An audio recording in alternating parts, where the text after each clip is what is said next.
6 korban maling kendaraan bermotor bisa dapat ke lagi motornya. Sesudah Polres Muara Enim balik ke motor para korban secara gratis.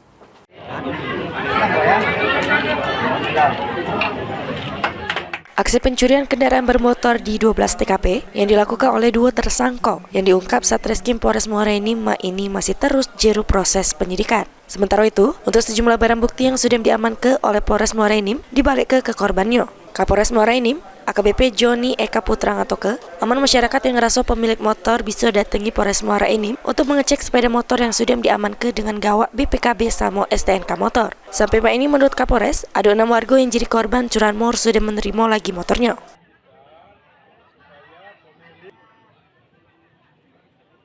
Masyarakat cukup membawa identitas kendaraan seperti STNK asli dan BPKB asli. Untuk hari ini ada alhamdulillah 6 korban masyarakat yang telah kita kembalikan kendaraannya dan itu semua dalam keadaan baik.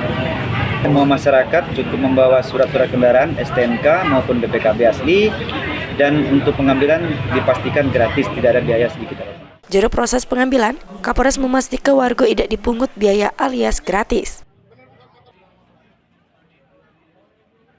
Mardiansyah, PAL TV.